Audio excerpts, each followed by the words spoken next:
Uganda has a fairly bigger balance of trade deficit. For this, everyone is encouraged to participate in the export trade. And indeed, there has been a waiver of tax for those interested in this space. Today, we'll look at some of the things you need to know if you want to participate in export.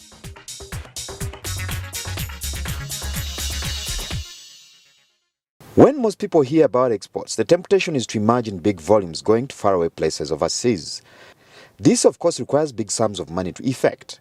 But those already in the industry assert that without a lot of money, one can participate in the export trade, starting with the markets that are close to us. We need to clear the illusion, I call it an illusion, a myth.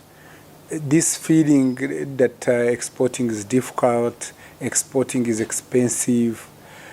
Exporting has now become cross-border. You take your goods across the border in Malaba, at Malaba, you go to the other Malaba in Kenya, you make money. You do it at Busia, you go the other Busia, you get money. You go to Mpondwe and you cross and you have sold your products in DR Congo. Same thing is happening for the borders, Mutukula, Chanika, all these places, Kajokeji, all these borders, Wakaka, at Nimule, even with the problems that we have in South Sudan. So, this assertion resonates with the recent numbers for the first time that Uganda's exports to Kenya have surpassed those of Kenya to Uganda. Indeed, there is a good portion of these exports done by small players in the export business, a bulk of them dealing in foodstuffs. Looking at numbers, how much money is needed for one to participate in this trade? You don't necessarily have to have a lot of money. Our businesses don't begin with a lot of money.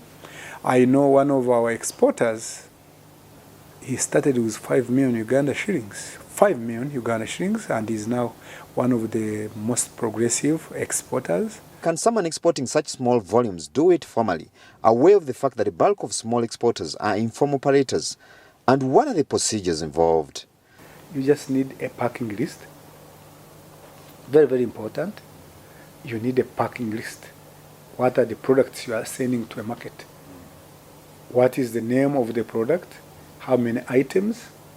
What is the total? If you have goods which are anywhere from 0 to 2,000 US dollars, they will cross the borders. You fill what we call simplified certificate of origin. It's a simple document. You can fill it at customs. At some borders, government has got people whom we call trade information development officers.